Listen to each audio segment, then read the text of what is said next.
I'm out camping right now, which is a common thing to do in Northern Ontario. But one thing that I do a little bit differently is I always think of worst case scenario, i.e. I'm out fishing on the lake and I roll the boat, and all I'm going to have for today is a pocket knife and a fire starter. That's just what I happen to have in my pocket. So in the scenario that I rolled the canoe, I lost all my gear, and it's just going to be me on the shoreline with my pocket knife and my fire starter, and we'll see how we can do for the day. So here it is, beautiful Northern Ontario lake. I walked the shoreline and I managed to find some old fishing line, some tin foil, some pieces of glass. Here's my pocket knife and fire starter, and the beer can. And how fitting is the beer cap? Just happens to be a Blue Jay beer cap. Anyway, so first thing first, anytime you're in an emergency situation, you have to weigh your options. So in this scenario, I would probably just walk the shoreline back to my truck and find my way home. But in this scenario where that's not going to be an option, we're just going to think about the things that happen in advance, i.e. I told my wife that I'd be home in 5 days, so obviously there's going to be no help coming for at least 5 to 6 days.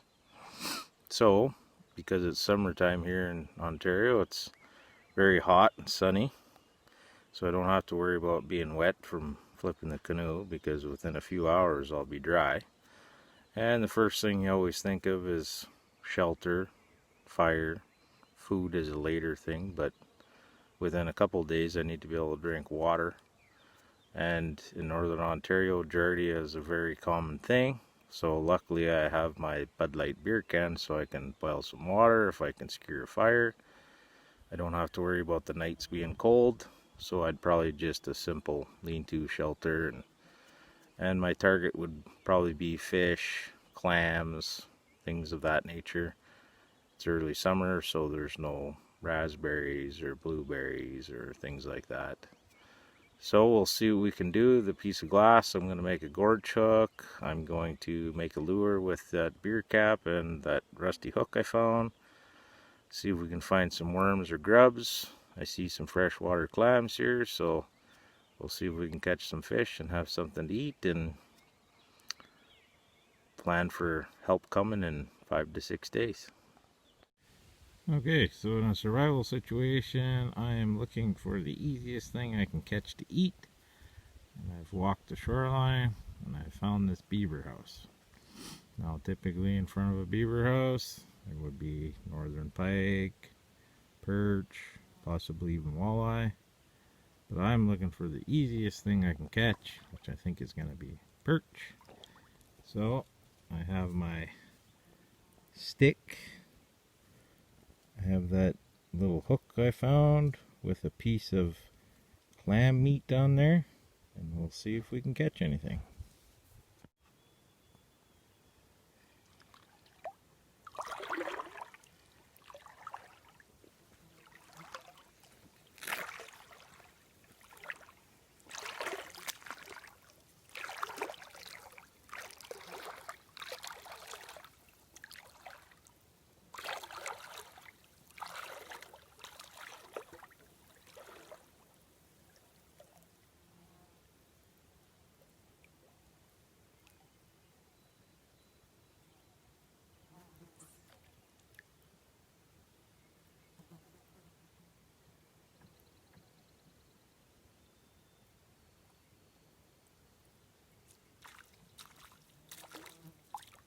There we go.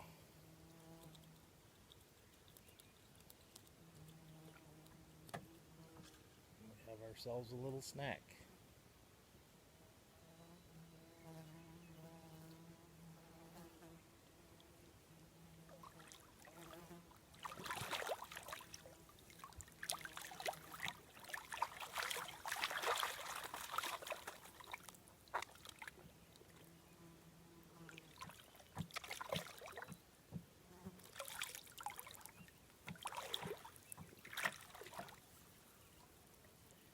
you can see how easy that was. Maybe if I can catch a few more of those, I'll have a decent meal.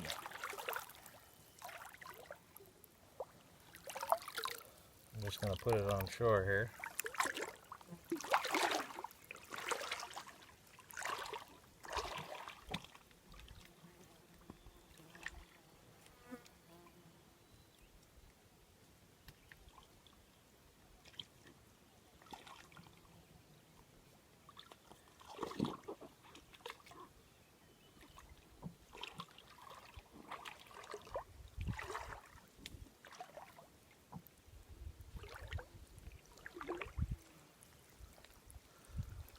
So once again, that's my little hook that I found. I got a little piece of clam meat on there. That's that line that I found along the bank and a willow. See if I can catch some more.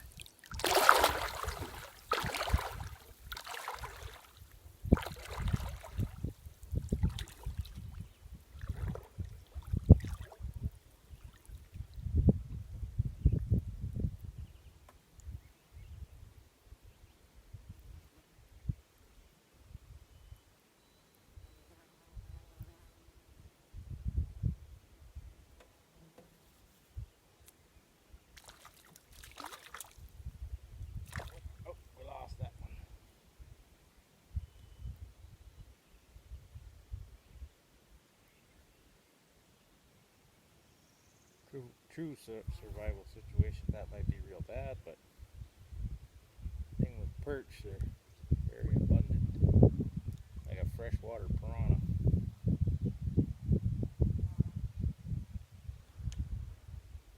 Try that again.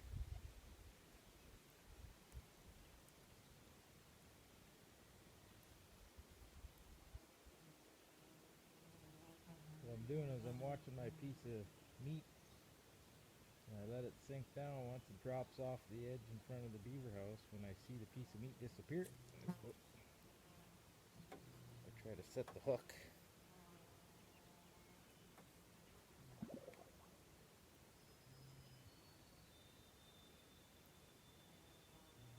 And of course, I check my bait each time, because they tear up your bait on you, so check it every time.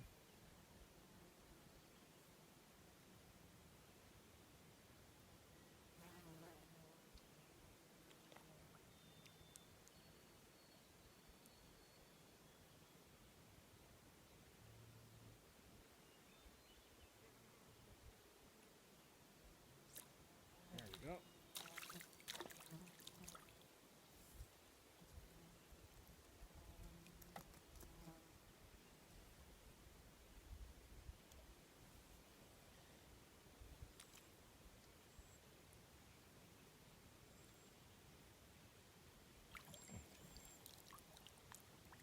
So just to give you the idea,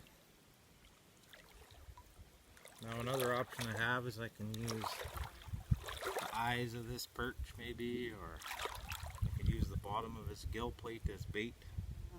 But at the very least I got food, and that's what we're looking for.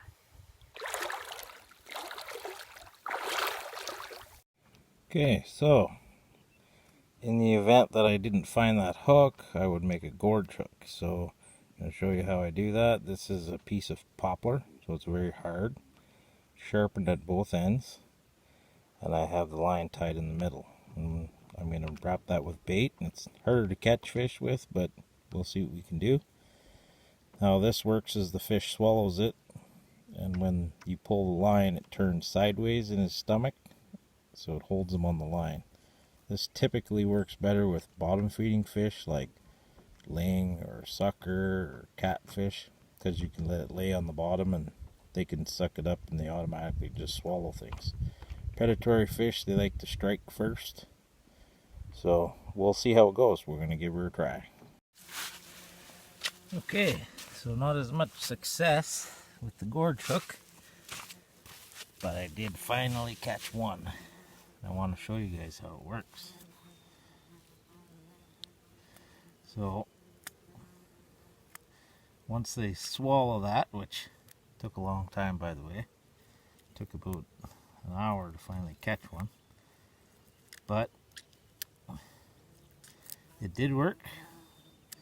So if I didn't find a hook, I still would have caught something.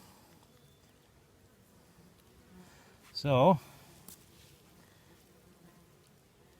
let's see here.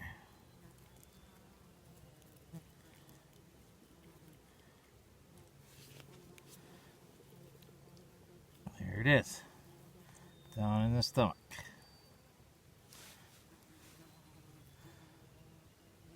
So I lost my bait a whole bunch of times, but eventually one finally swallowed it, and I would have got a fish without a hook.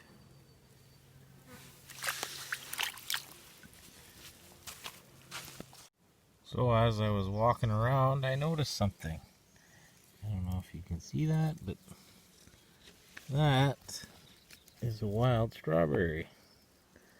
So there's no raspberries, blueberries, Saskatoons, hazelnuts, nothing like that. But there is wild strawberries. So I'll pick myself a handful of those. Okay, so here's a little update. I've been working on a small shelter. I found a large spruce tree. It's dry underneath the tree. It creates its own shelter. It's quite a large spruce tree. And I don't have an axe on this story, so all I have is a pocket knife. So basically I'm building a debris shelter. I found some logs on the ground, leaned them up against the tree. I'm stuffing it with grass, leaves, pine boughs, anything that I can possibly find, and that's where I'll be sleeping, under the tree. So one thing I like to mention out here is I kind of follow 3 rules, and that's think, plan, and act. So as I said earlier, the situation, my wife would probably not know that anything's happened for a few days, so I'm kind of planning on 5 to 6 days. Northern Ontario is quite the vast area. You can, if you travel in the wrong direction, oh, the flies are so bad here. If you travel in the wrong direction, you can go for miles and miles and miles and be in the middle of nowhere, away from any roads, lakes, highways, power lines, anything. So usually in these situations, the best thing to do is to stay put, because my wife knows I'm on this lake. She'll send help. They'll get to my truck and my camper, realize I'm not there. They'll probably look the lake. Maybe they'll find debris in my boat. They'll probably patrol the shorelines of the lake, which if I wander off into the woods, I could never be found again. So my plan is to stay put. I've figured out how to catch fish. I have clams, I have strawberries. I'm finding more and more things all around here, so I could do quite well. So my next thing is, these flies are real bad. I'm gonna get a fire going and maybe burn some birch punk and try to help clear up these flies and cook up some fish and clams. And I found some dandelion leaves. I found all kinds of things here. So my plan will be this shelter. We're not in a real cold situation right now, and I don't think there's any rain in the forecast, but I want to be prepared either way. At night it could be cool, it could be windy, so we're going to tuck ourselves up underneath this tree, keep some rocks warm, keep the fire going, and just wait it out. I got the beaver houses right here in front of me, not too far down the shoreline, so I can always catch fish, and I would just stay put and hope that help comes. Okay, I have my little nest set up to make a fire. A little bit of moss and some birch bark. As I said earlier, I had that in my pocket. A little bit harder to make a fire with it than just a bit lighter, but what you do is you scrape off some magnesium, you get it in the birch bark. I ripped a little piece of tin foil and made a little pan in the bottom to catch some extra magnesium.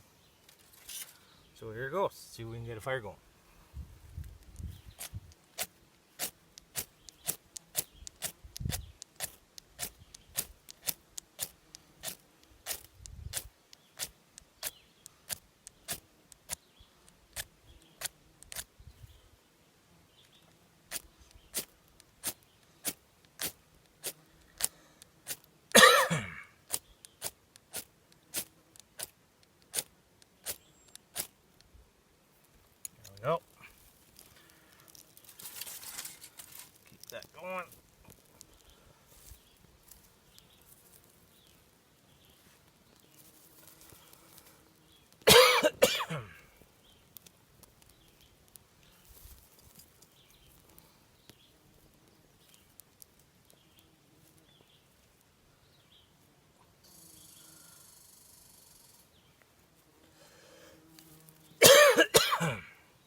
we go.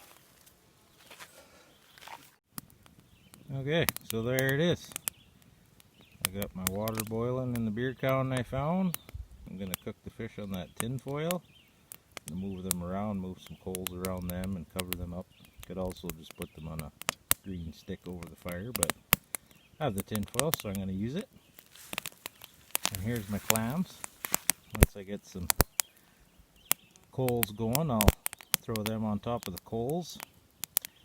And when they open up and they're boiling their shells, I'll take the meat out and I'll put it on the tin foil.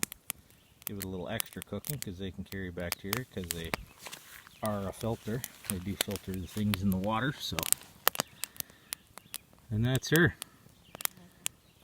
Basically, I'm just going to stay here and I'll take what other Mother Nature provides and look forward to help coming.